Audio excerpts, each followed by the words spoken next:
This is the ICO Intel interview with Synereo. We have Dor Konforty, is that how you say it? Mm-hmm. Dor Konforty, who is the CEO slash head of the project, and they are doing an ICO that is coming up. So we figured we ask a few questions. So my first question is: Synereo has been in development a long time. What have been the major issues the team has faced that have required this amount of time? So first of all, I'd just like to note that this is not an ICO. ICO, the I stands for initial. And if anything, we had our ICO or the initial offering last year.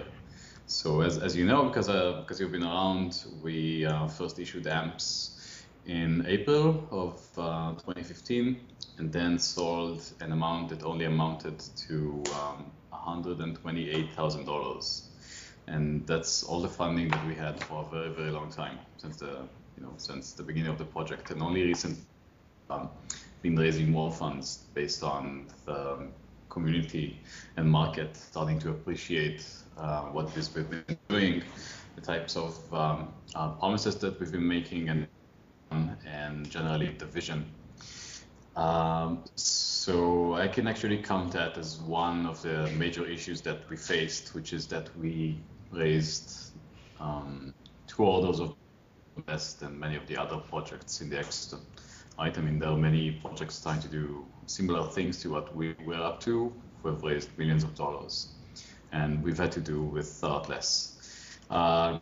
We say that miraculously or through sheer chutzpah, we somehow managed to still build something, bit by bit, with many people who joined the project and who just contributed from their time and energy without much taking very, very little fiat, and just accepting AMPs as compensation, even when they were virtually worthless. That's awesome. And somehow we got to be a team of 20-something people, and we have a very large community. We have close to 1,300 people on Slack right now. Yeah, so again, despite this very limited funding, we were able to make constant and ongoing process that we have been showcasing live week by week on our community hangouts. And we've just reached a point right now where we're ready to release the first thing coming out of just this alpha of the social layer, while in the process also expanding the vision and just realizing that what we've built, what we've designed to allow this decentralized social network to be created is also going to be very useful for other application developers. Originally, we thought that the technology that we already had in place and the blockchain technology that was available would just be enough. I guess we were a bit more optimistic than but we just through trial and error, just through hard work, we got to the conclusion that the existing bits in the blockchain world just aren't enough. We may have been a bit naive. I mean, it took us a week after the original sale just to get the Omni protocol bits running and to a point where we were able to distribute the tokens. So getting it to a point where it can be used reliably, based on the Bitcoin blockchain, to take part in the large attention economy vision we have for the network, where people send microtransactions and it's all based on smart contracts. That's a bit too complex for what the blockchain can offer right now. So that's a major difficulty that we ran into, and a major part of the decision to just build our own blockchain that's capable of delivering all of the functionality that's required for this. All right, so my next question is, so you're originally building a social network, and now you have a dApps framework as well. Do you think some of these dApps might outshine the social network? Are you launching the social network sort of as a flagship example, and you'd be fine with someone coming along and making something better, or do you foresee that as kind of the main use case, and the dApps are sort of additions? Yeah, so that's a very good question, and it's something that we've put a lot of thought cycles in. We don't think that the social network as it is going to just take over the world, right? I mean, at this point, and especially at this phase where it's relatively mature, I think it's only going to serve relatively niche markets. I mean, certainly, I expect many from our community, in a decentralized space to appreciate it and use it even just for the basic benefits of a decentralized application, privacy and ownership and keeping the value and so on. But I think it's not going to be interesting for the masses at this point. So in that regard, I actually not only expect, but also we're going to place a lot of focus on creating applications which have benefits that are much more immediately tangible, that people can appreciate right away without necessarily even knowing that it's decentralized. And then because everyone on our platform and using these protocols can share the same protocols for identity, for transactions, for communications. Our hope is that with more and more applications built on this platform, there's going to be slowly a bigger and bigger user base, and a greater social graph is going to accumulate. And at some point, that itself is going to pass a critical threshold that allows this social network to have a large enough network effect to be viable in and of itself, to go out of just being some niche thing and actually be competitive. There are just going to be so many benefits to joining a social network like that, with all of the benefits that are obvious and that we're baking in to this, the ones that we've been talking about from day one, but that also has access to all of these other decentralized applications in the ecosystem, and where it's so easy to just use the different functionalities available, create new types of applications from what's available, and of course in this very open and unrestricted setting. So it's really more about creating an ecosystem and getting many users to enjoy this new paradigm and to operate in the decentralized economy, and only then having a chance of taking on the social networks at large and be actually competitive with them. So I did see your developer bounty program. So I assume reputation is sort of something that is a layer across all the dApps. Yeah. Is there anything else? And you kind of mentioned it, but are you guys planning to put out some dApps yourself beyond the social network, or maybe just some what you might call recipes, like Yeah. kind of? Yeah, for sure. So beyond the social network, I mean, our plan is with the grants, and we have some other interesting things cooking that I hope we can announce before the sale begins. Our aim is to get as many high quality developer teams as possible building decentralized applications on this platform.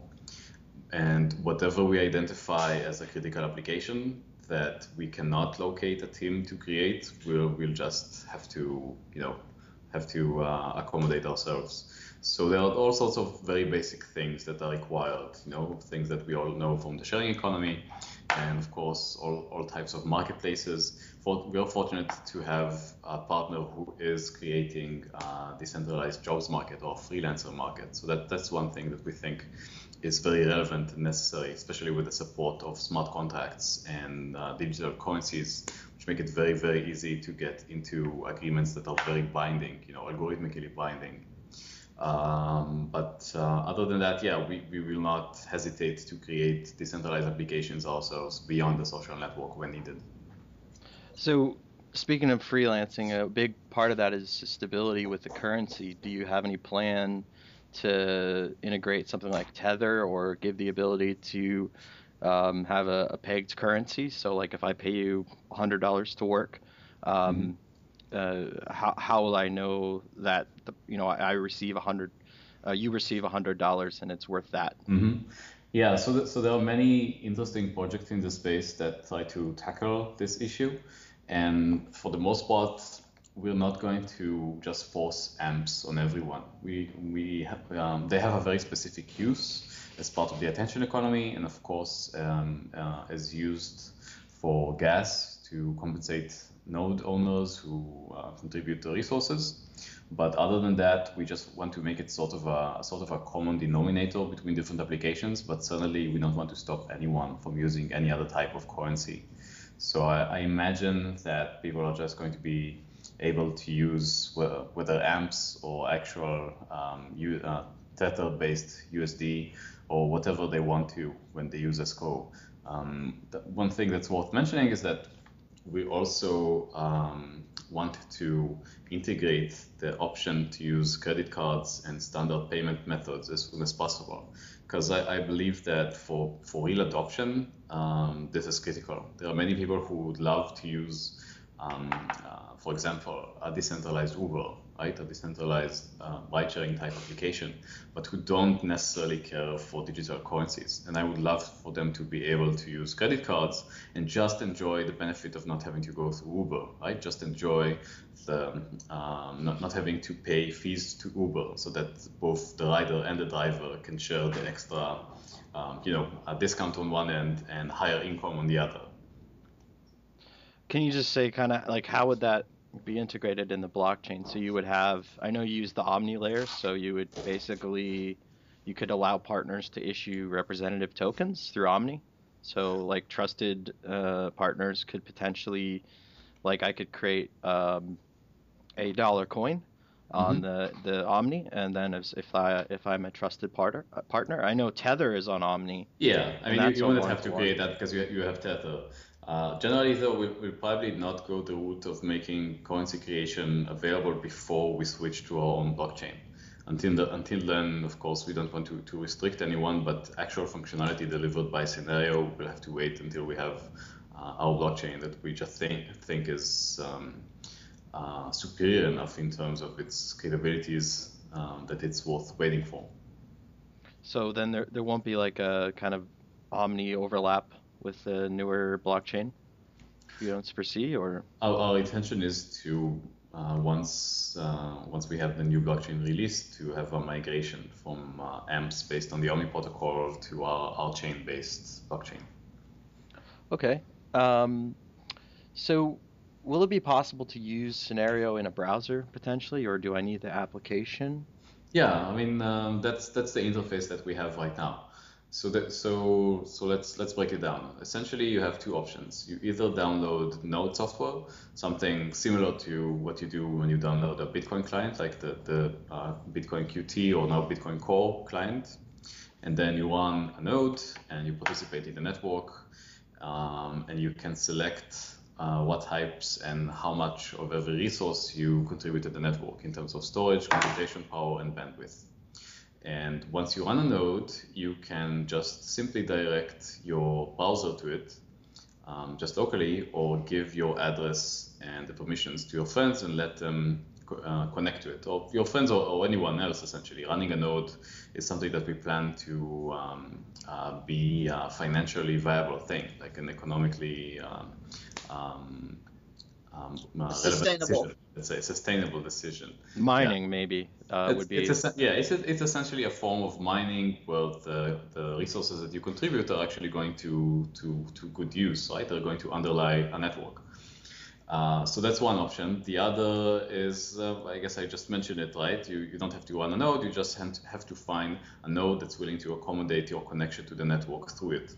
And then nodes may even compete with each other on the fees that they take, and there's going to be an entire economy around providing these resources to the network and allowing other users to connect to you. So to be a little bit like an Electrum wallet, which is a light client, there's a verification process between you and the node, but you can use them instead of, say, storing Like, data or having the yeah. blockchain. Yeah, I mean, I wouldn't even call it a light client, right? Because it's just your browser connecting.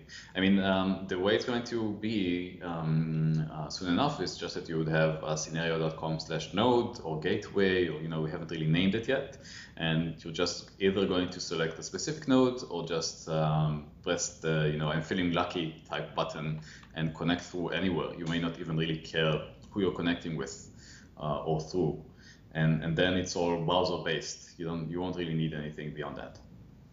And do you worry at all about speed of data? So I understand basically you're decentralizing the storage of data as well Mm-hmm. through your what was called Special K, but I guess you might have updated Yeah. it. Um, so essentially all the content is within the network. Do you see that being really fast, capturing the data from other people? So at the beginning, at the bootstrap period, definitely we're going to have to rely on some existing services. Luckily, because of the accelerators we participated in, we have like a total of more than $500,000 in cloud storage, in cloud services. So we're just gonna spin up nodes on these centralized services while we bootstrap our own decentralized server. Yeah, I mean that's common. A lot of Bitcoin nodes run on Amazon and such, but you still Yeah. have the decentralized blockchain. Mhm. And Yeah, I just appreciate that we can sort of climb on the centralized tree as a sort of an epiphyte before we are strong enough to stand up on our own. And what do you think of some of the competitors? Like on the social media front, we have Steemit and Akasha is not out yet, but and then of course on the dApps layer there we have Made, which isn't out yet, but we also have things like Lisk, Ethereum, Mhm. and it doesn't seem like they offer having the data inside of the entire network. So do you see anybody kind of competing on the same front? And Mhm. um, maybe how are you different? Why are you better? Yeah. Well, so first of all, before we delve into this discussion, I want to mention that this space, one thing I like about it very much is that everything is open source. You know, the spirit is very collaborative. There's an understanding that this is technology that's going to make a big impact on the world. So it's not the type of cutthroat competition that you would normally expect in the business world, not even the type of competition that exists in the standard technological world.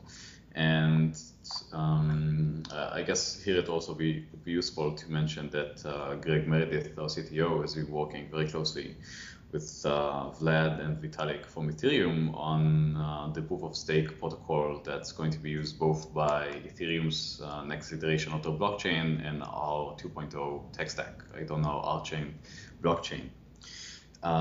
So having said that, let's jump into the specifics. Akasha, I can't comment on too much just because, as far as I know, they haven't really released anything yet, right? I mean, I've taken a look at their site, and it seems that they speak, that they have the nice words. They speak the same language as we do, more or less. I can't really say anything beyond that. Steemit is a different beast. I did appreciate the excitement around it because it sort of validated our model and this notion that people are interested in a platform where people can vote and curate information and get rewarded based on that. But the execution I find a bit lacking. It's also not decentralized in many ways. It's arguably the blockchain that they use is not decentralized at all. They're also not really presenting people with much choice in terms of information curation. There's just one, how would you call it, like centralized repository of this information, one view that everyone Major hub, gets. you might call it. Yeah, one major hub, and the votes that people cast and the list of items is similar and shared across everyone who's watching. And that's very different from our model, where the votes, let's say, or the types of feedback that your friends and your social networks provide the system determines what you very specifically see in your stream. So it's all tailored to you based on your preferences, based on your view of the network. And this is also a major issue when it comes to protection against bot attacks. So Steemit right now are dealing with major issues, and as far as I know, they don't really have any way to deal with that, with bots whose sole purpose is just to upvote things and to, essentially farm the network for money, because success in terms of exposure to your content has financial value for you. And that's something that our system is in many ways immune to, because you have to be you have to value a bot, or you have to be connected to a bot for its opinion to be relevant to what you see and to who you would reward with your amps. So unless you intentionally connect with a bot or with a bot network, you don't really care about bots working in the system. They don't have much to do to affect your experience. Besides that, on a more general perspective, they don't offer the same type of technology that we're offering, right? I mean, they have no way to present, to host and present picture, for example, right? I mean, posts on Steam have to use Imgur or other types of services like that if they want to present any type of media other than just text. Well, And there are available options on Steam and whatever. Just other people are building them. They're just not made by the same developers. But it is being based on the blockchain.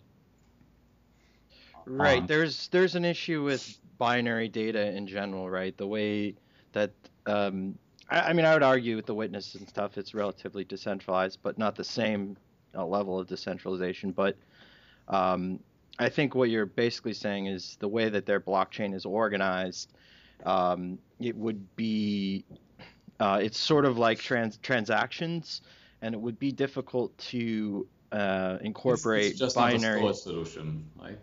Yeah, they don't incorporate binary data, and I don't know if they're going to, they'll have to use something like IPFS or something else. And that's not impossible, but currently, right, it's for storing text and small bits of information. And basically kind of what you're saying is you're allowing a lot of things to be stored with your, I'll call it special K again.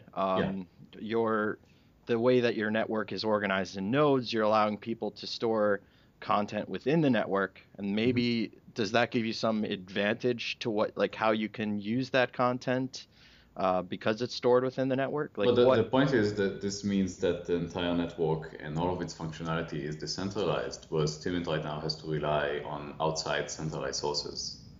That's the main issue here, right? That's why we like saying that we are fully decentralized and distributed. There's no centralized point that has to be accessed at any point in a post's life, for example, on a network, right? So right now, if you upload a picture to the network, it's going to be sharded and sent to a few different locations. And then what happens is that only people you give permissions to know where those shards exist and can assemble them into a picture again or into any type of content that you send out there. And it's all dependent on this network of nodes, on this decentralized cloud. You don't have to jump out to the standard network to collect them, to get any information or to do anything that's related to this process. Right, and we have, by the way, Stephen Polsky here. Did you have any follow-up questions relating to this? I'm just actually kind of learning a lot right now about Synereo Amp.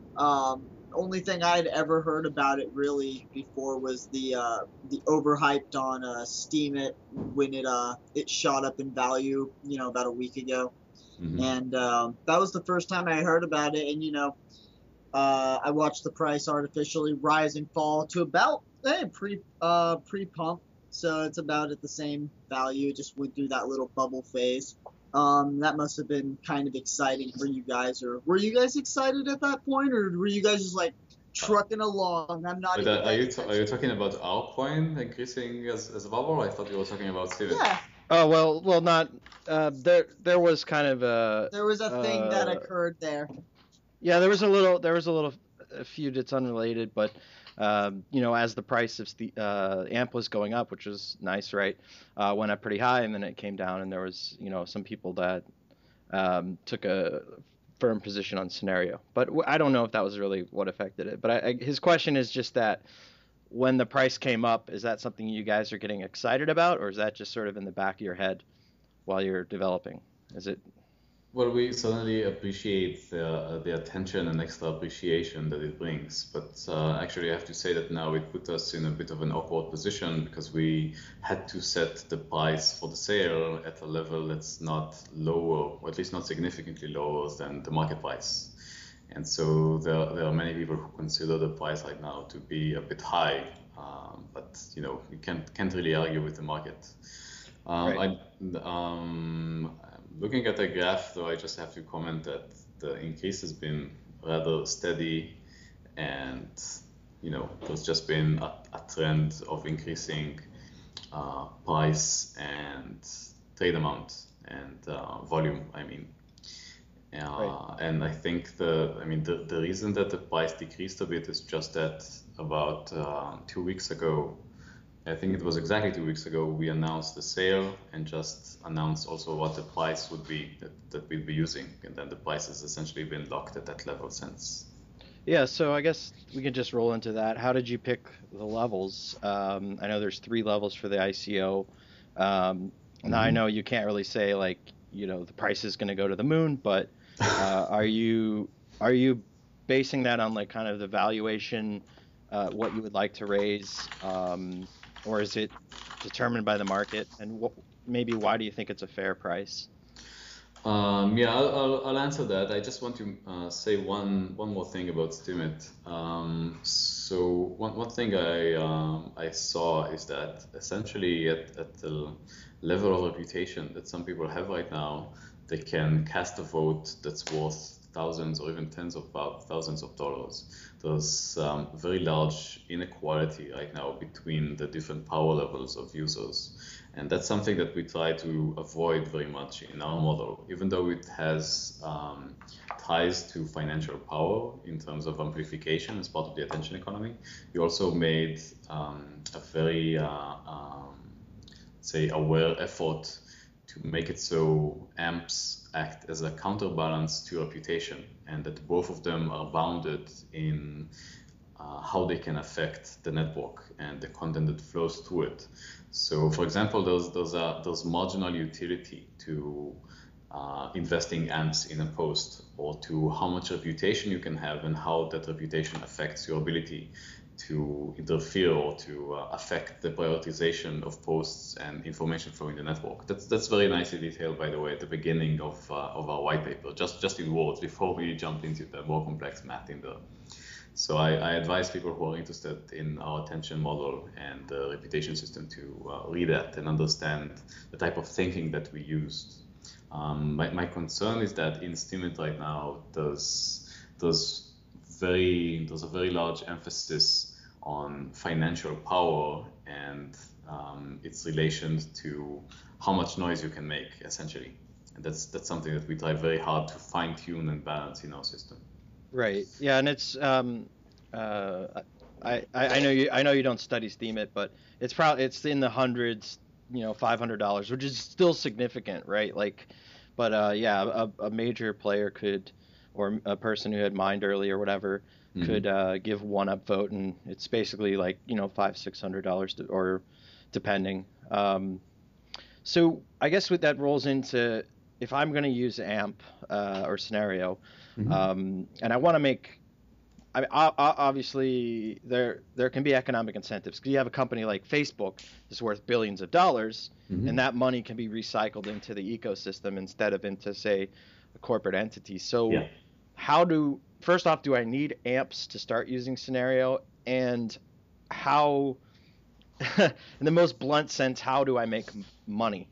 How can I monetize my use of the system? I think Yeah. Steemit right now is really exciting, but they're tweaking things, and I think they're going to have to come down to rationality in some sense.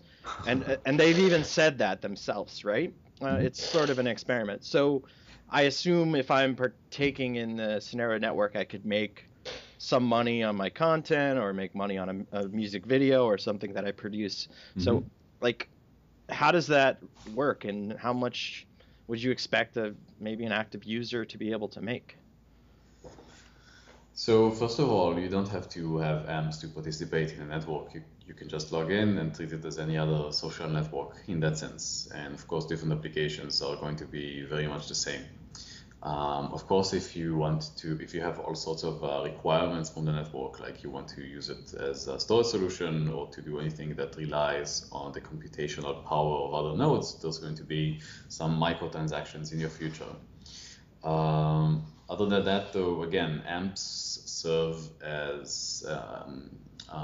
extra role. They're not needed. You can live your entire life in Synereo without turning into them if you are, a naive user who doesn't really care about this. Most people, though, who are interested in this as a money-making opportunity have ample opportunity to do so. So first of all, we mentioned nodes and being compensated for contributing resources to the network. That's the equivalent of mining, I guess. I wouldn't really call it mining at this point, but you get the point. Second, in the future, once we have our new blockchain that's going to be based on proof of stake, then you could participate in as a validator, as the person who creates the consensus around how to prolong the blockchain with added blocks and transactions. And as part of the attention economy, which is what many people find most exciting, you have this ability to benefit by either creating content that people appreciate or by acting as a curator and finding content that people downstream from you are going to like. And we have this sort of a game, I guess I would say, where it pays for you to identify high quality content before others, and have this sort of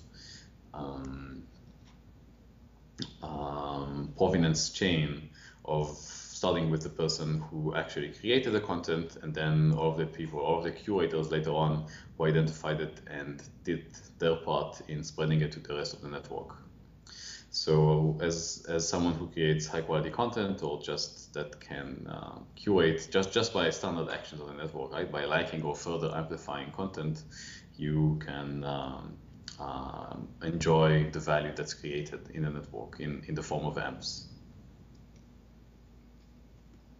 Right. So, do you foresee it as, obviously social networks are sort of a passive thing for a lot of people, right? They do it for fun and to connect. But if I'm not a miner or something like this, do you foresee ways for people to almost make enough to,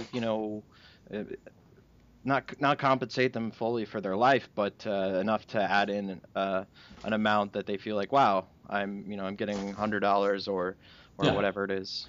Yeah, I mean, so again, on Steemit, I think that's one thing that they proved very well that can be done and that people really appreciate. But by the way, I mean, I've said a bunch of negative things about Steemit, but I also have to commend them on just getting the job done and getting something out there. I mean, there's a lot.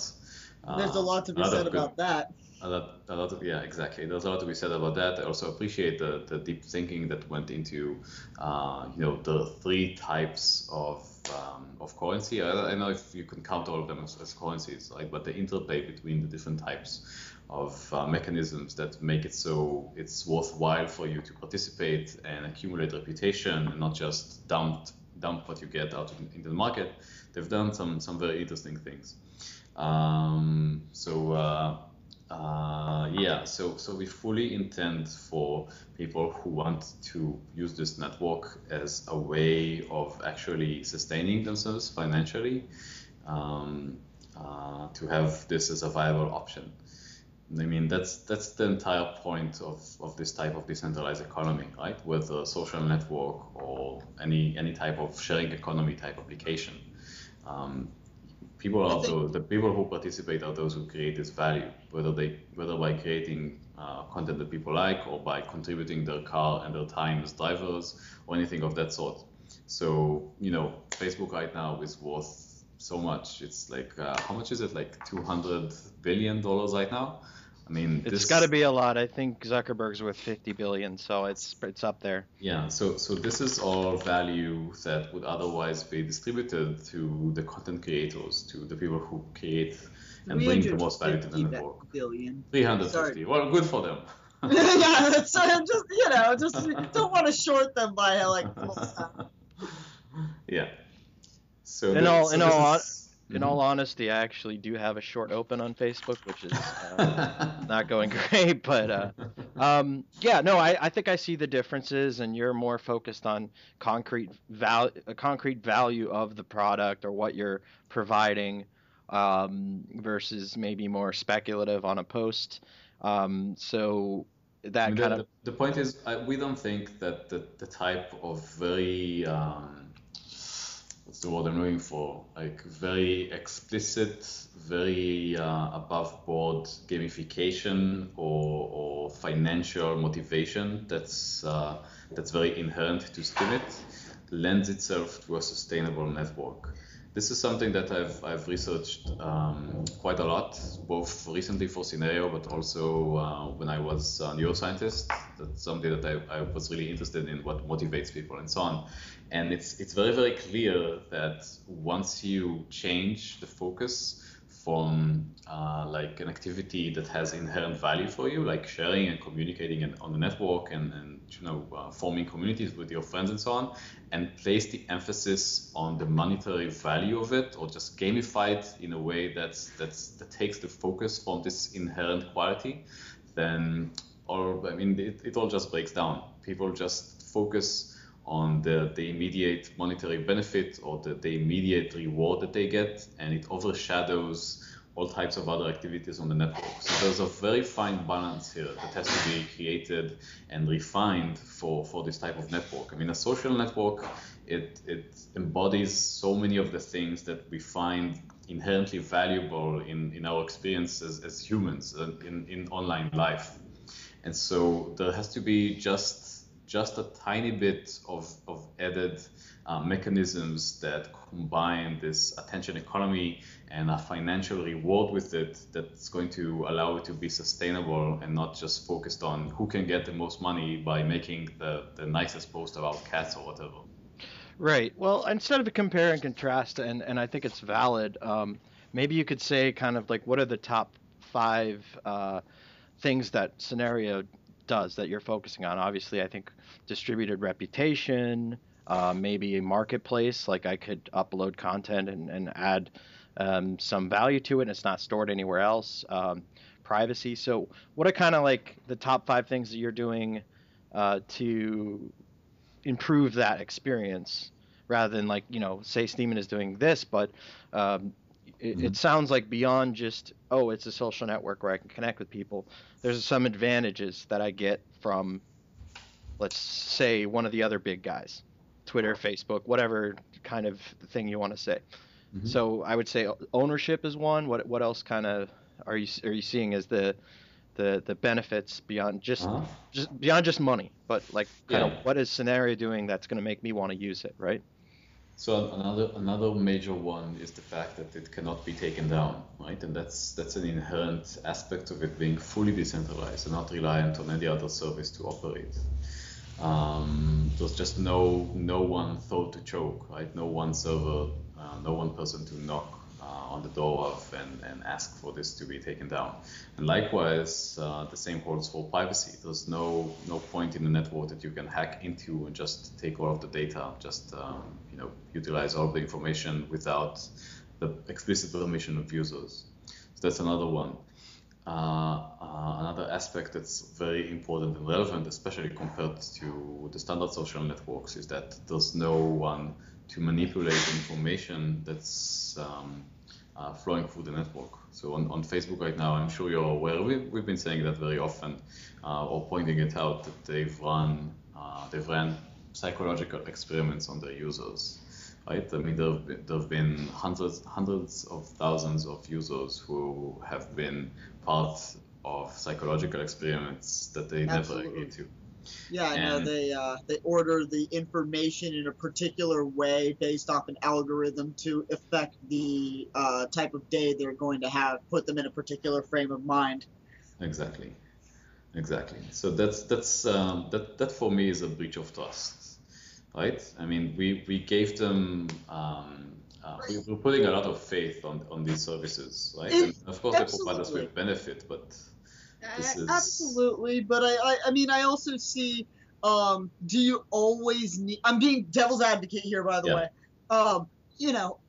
do you always need somebody's permission to make your day a little better? Let's just say the psychological experiment was used to enhance the cognitive frame of mind of these users. Is that so bad? And I'm, again, devil's advocate, because we know from the data of the experiments that all sorts of things were done, not just enhancing their day.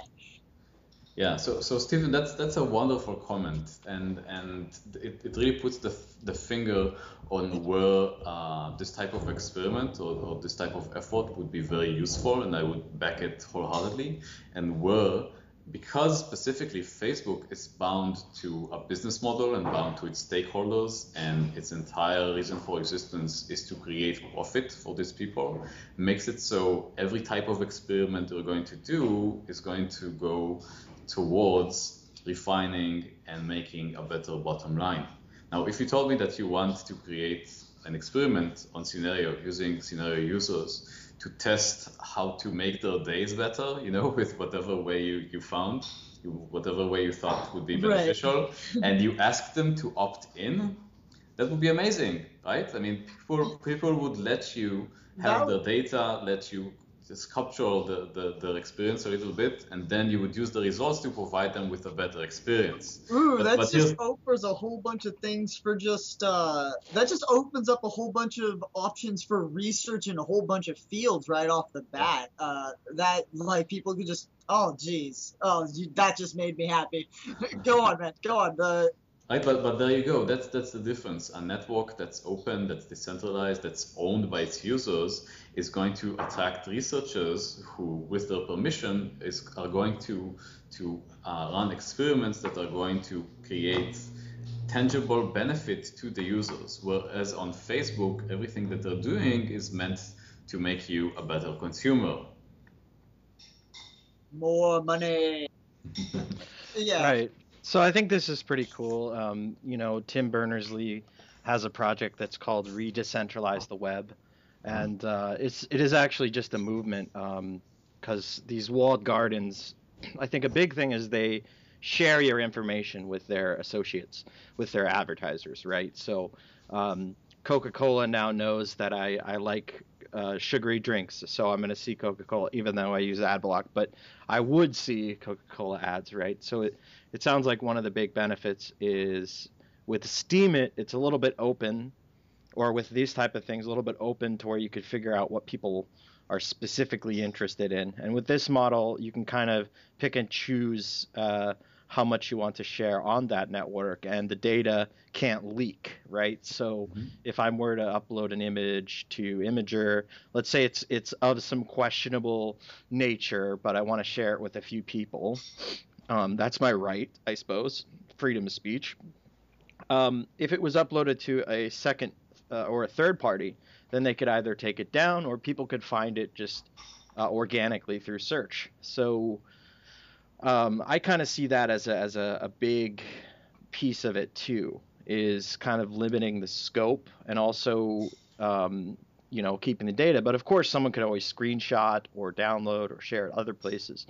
But I suppose if you're sharing it with trusted people, you have a certain level a certain level of trust that they aren't going to misuse your data, right? So that's kind of like the movement to re-decentralize the web. I think is ownership, not just in a monetary sense, but also in a personal sense, right? So I kind of see that as what you're going for. Kind of you have a wallet that also equals your reputation, your content, this and this. Whereas Bitcoin, I have a wallet that equals my Bitcoin balance, right? Yeah. So, okay, so yeah, those are great. I think we've gone through that. How far away are you from getting this into users' hands? Do you have an idea? What are the biggest obstacles? So in terms of the social network, that's something that people can download and start using right now.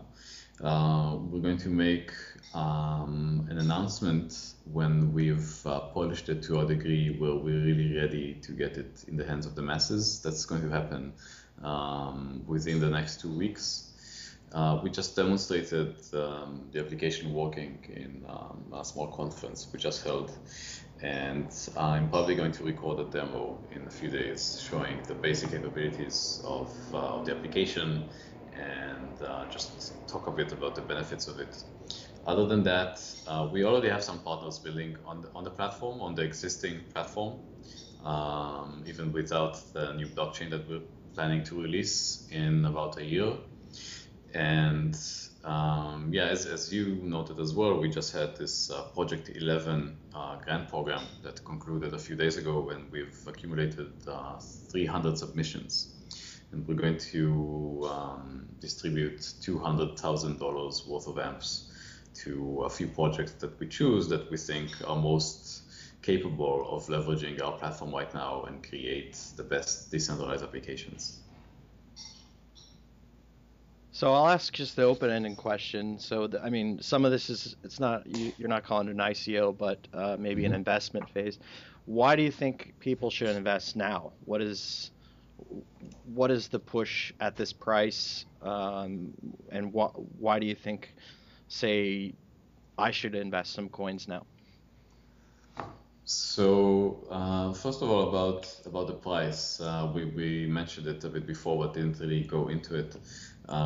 We chose a price that we think is fair both for existing AMP holders, those who have supported us before, and for anyone who wants to join right now, for all future AMP holders and supporters of the project. And in many ways, we were quite constrained by the market. Again, you can't really argue with the market. If we chose a price that's much higher, people would accuse us of being greedy. And if we chose a lower price, then the first person or the first people who would hear this news would just sell their tokens on the market to people who aren't aware, and there will be a very large inequality there. There will be many people pissed off because they bought coins at a higher price. So essentially, we had to find some middle ground between what we think is fair and the market price. And we think we made a good choice. At this point, by the way, we've already raised, based on these terms and as part of a pre-sale, more than $1 million. We just crossed the $1 million threshold this past night. So we're already doing quite good in that sense. So in terms of why you should invest right now, it's really that I think we've made a good, or let me rephrase that. Ever since this project started, we've been very clear on our vision, on what we're promising, and we've shown week after week what we've been delivering. We've shown people the problems that we were facing. We've shown people what we could manage on our own. We've shown people what our partners helped us solve, and so on. And now we're at a point where we are both comfortable enough with the alpha of the social layer to release it and put it in people's hands, and also call out and bringing more developer teams that would use the platform as it is and also help us develop it towards the next generation blockchain-based platform. And so this is really a crucial point in the project's life. This is exactly the right time for it to be scaled up, and this is why we need these funds. This is what's going to allow us to get many more people involved, start groups all over the world with people who will learn the type of tools that are required to build decentralized applications using the platform, and also learn about the new smart contracting language that we've developed, that's being developed right now. I'm sure you've seen, and many of your listeners have seen the article that we published around the time that the DAO meltdown, about how this formally verified language would be able to handle this type of breach. And so I think there's just a lot of awareness about what it is that we can offer. Many people feel like us that this is the most advanced framework for scalable blockchain technology, for allowing decentralized application to materialize, and consider this to be the best chance for the decentralized economy, for people to be able to really deliver the applications that are necessary to jump through this centralized phase of the internet and create an internet that's freer and fair to everyone. Okay, great. And so it sounds like some of this is you're basing it on releases, like you said, possibly, I'm not going to hold you to it, but possibly 2 weeks is a release point for the public, and you have some partners, and you have the So developer wait. initiative. I want to make sure this is clear. The bits are already available. You can go to our GitHub right now. There are also some guides about exactly how to install the Node software and how to connect and so on. That's available. Right. All we're doing right now is just making finishing touches on some of the things that are going to make this accessible to people who aren't as technologically savvy as some of our community members and developers, just to make a nicer package, so to speak. Right, right. Yeah. But you did mention a new blockchain eventually. Is that just because Omni is slow, or No, uh, it's much more than that. This new blockchain, it's in many ways the next generation of what's going to be possible to do with the blockchain. It's not going to be just massively replicated like the blockchain is right now. You have to maintain this 80 gigabyte ledger on your computer if you want to be a node, if you want to be a full node. And instead it's going to be sharded and composable, meaning that every part of the network is going to have its own version of the blockchain that runs in parallel. And there's an algebra that allows them to compose and for people to have a larger and wider view of the network when necessary. So this allows this blockchain to also serve as a better storage solution. It's going to make for a much better platform for running smart contracts. And we have a bunch of information about this on the site, in the architecture document, and in some content that we are releasing right now, specifically about this. So it's going to, our tentative release date is Q4 of 2017. But it really depends also on the amount of funds that we can raise right now. Right? The more we raise, the more hands on deck are going to be available, the more we can also raise awareness about the project and get more and more people to participate in this open source effort. great. So is there anything else you wanted to mention? I mean, I had some specific questions, but there are any other things that you're working on? And maybe Steven has some questions here. So One thing you asked me earlier was about the price of amps, and of course, speculation is not something that I want to do. Generally, we don't want to treat amps as any sort of financial promise. That's not responsible. But it should be said that compared to many of the other projects out there, and generally this is something that we wanted to make a characteristic of this token, is that it's backed by actual resources and actual value on the network. So amps are going to allow you to get something that's forever going to be valuable, that's forever going to be useful in the network. And the more the network grows, the more valuable it's going to become, the more services you're going to be able to get, and the more attention on the network it's going to allow you to procure. So that's one thing that's worth mentioning. It's not just another token that we issued for no reason, that has no sense, that has no backing behind it. It has a very clear and relevant use in this platform and in this network. does it cost me amps, like for instance, to store an image or some data? Do I need to pay a transaction fee in order to do that? Like if I'm just joining the network, uh, will it be completely free to do these type of things? So users who join the network, we're going to assign them or reward them with a certain amount of amps that's going to be much more than enough to participate in the network before they have to even think about getting anything else. We're going to provide an amount that's much larger than anything that they would require initially. Once you start operating, either you start your own node, then you would also be generating these microtransactions, allowing you to store images or whatever it is you do to participate on the network, or just by taking part in the attention economy and utilizing the services of other nodes, you would just pay a very small fee from amps that you would accumulate just by participating in the network. So our aim here is to make it completely or almost entirely transparent to you as a user, so that you don't have to know much about AMPs or think about this as, like paying rent or anything of that sort. And are you worried at all about people gaming that system, like signing up multiple times? It's a kind of a blunt question, but Yeah, no, it's a very good question, and that's something that, as someone who's been in this cryptocurrency ecosystem for, well, how long has it been? Like 5, almost 6 years now. I've seen all of the different distribution mechanisms. I've seen all of the different gaming attempts, and we are building something that it's not going to be completely game proof, because nothing can be, but we're making a large effort to making it so that the distribution of AMPs actually affects those who need it, and not just feeds those who know how to game the system. So, I've noticed that, let's be frank. As far as Bitcoin's concerned, Bitcoin's held up by drugs, and that's the value of Bitcoin. It's held up by drugs. It's held up by the black market.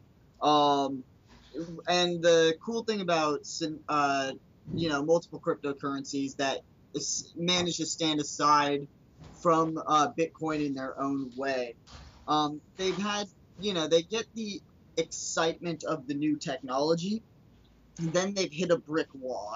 Personally, my experience, Steemit's the first blockchain that's been able to adopt an entirely different user base of bloggers and artists and content creators. That no other cryptocurrency I'm aware of has been able to attract the attention of or get the involvement. You probably are going to be able to get a lot of Steemit users onto the platform. I think they'll be able to coexist peacefully because they'll do similar but different things, and there's always more exposure for those people. But you're going to hit that same brick wall that I think Steemit's going to hit. You guys are going to hit it. You're going to get to it and hit it quicker because it's a little more readily adoptable at the moment, with Steemit being that, that first jump. How do you guys plan to push forward? How do you guys have like a marketing plan for getting this into the public, making this so simple your grandmother can use, or? So we talked about this a bit earlier, right? We don't think the social network itself, or at least we're not gearing it to be immediately competitive with the major social networks out there.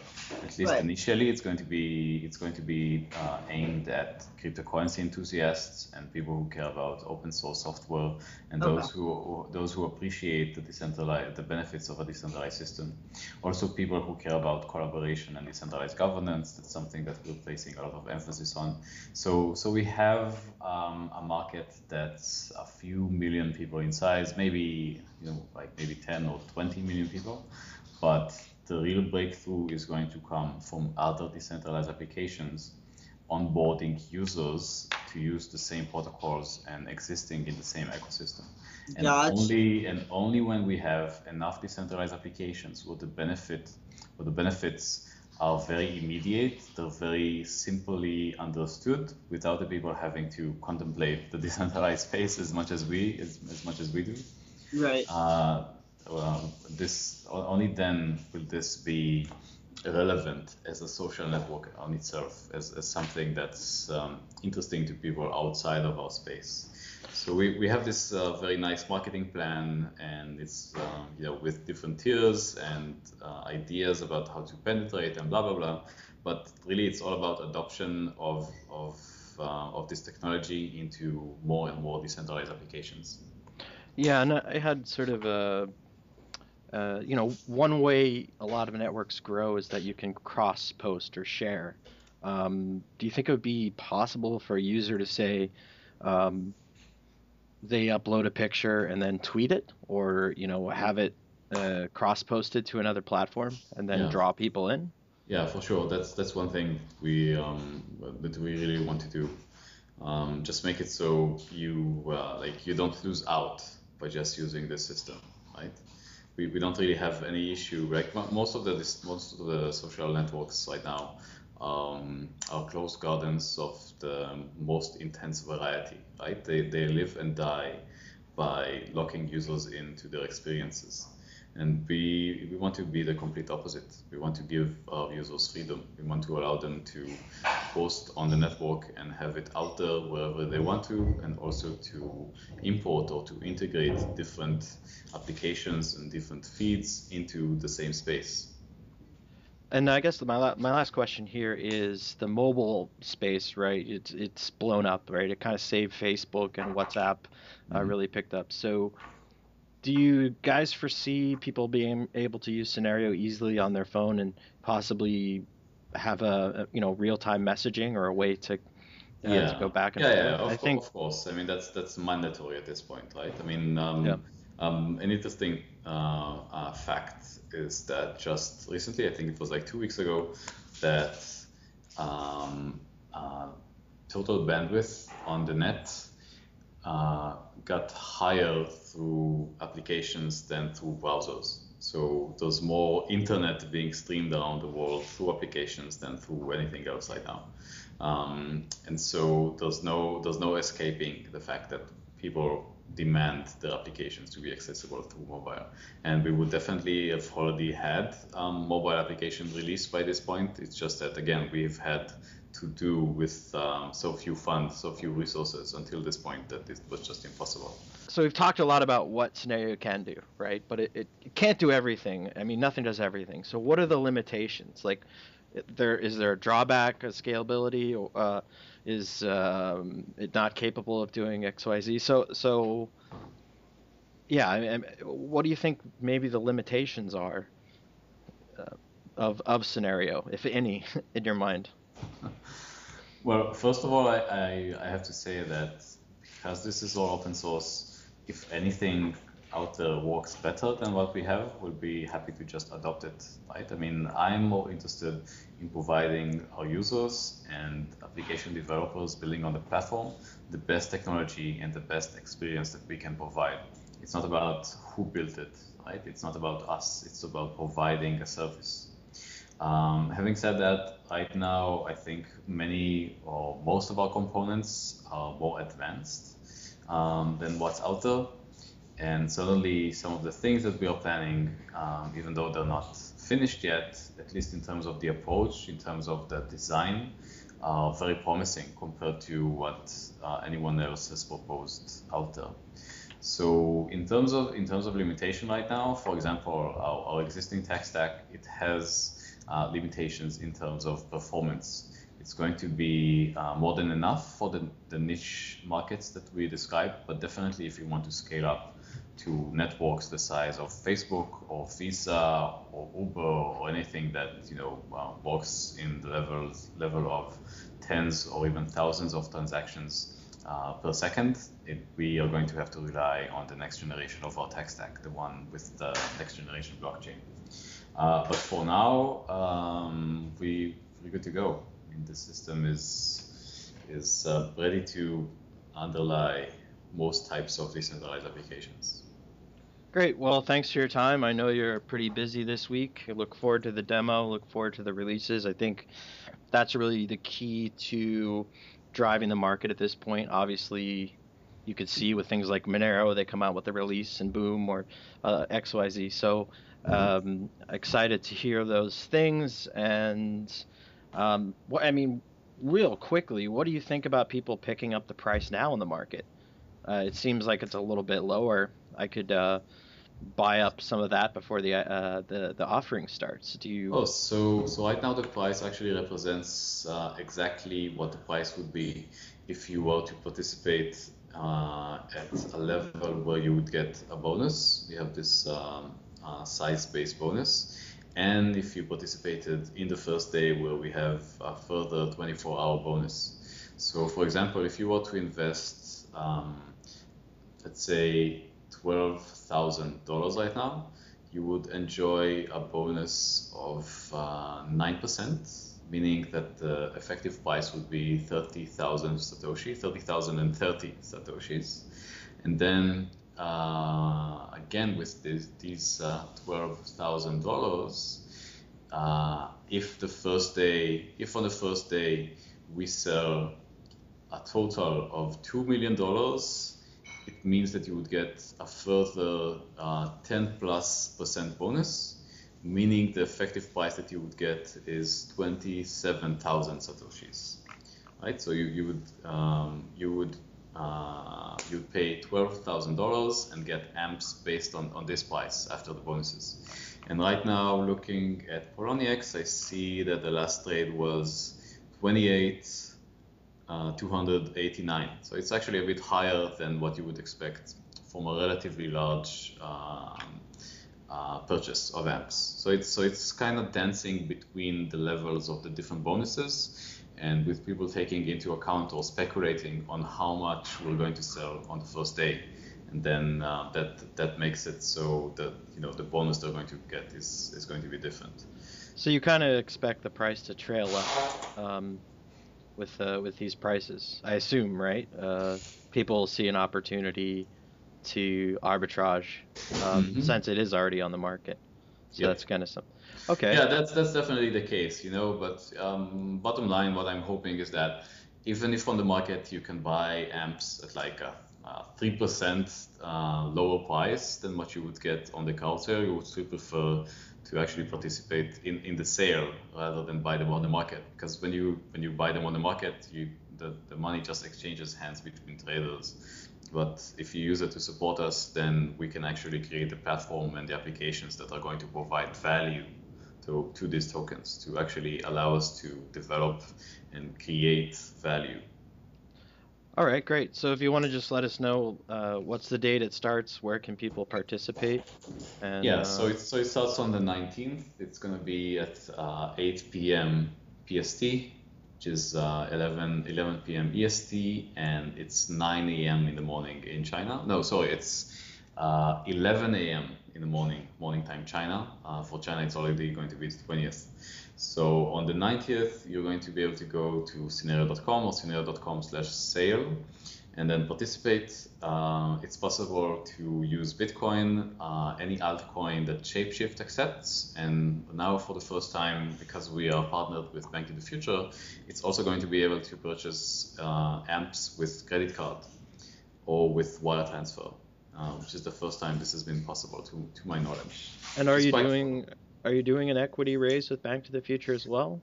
Yeah, there's also the ability to invest in equity if you are a qualified investor on Bank to the Future. That's also possible. And would that be of a separate entity that's developing? Sort of, what would the equity be, or would it be in amps? So it's equity in Synereo Ltd, which is the company that's creating the business on top of the open source software that we are creating. Okay. Well, great. Thank you for your time. I know you're busy, and this has been a really, really good overview. Super insightful. Yep, and we'll look forward to the upcoming sales and releases. And ideally, I can get this. I'll have to check out the beta, but once you definitely polish it up, I'll be on there and try to share my cat pictures, see what kind of revenue I can get. Awesome. Thanks so much, guys. You have a good day, and thank you for your time, man. Sure. All right. Bye, guys. Bye. See you, brother.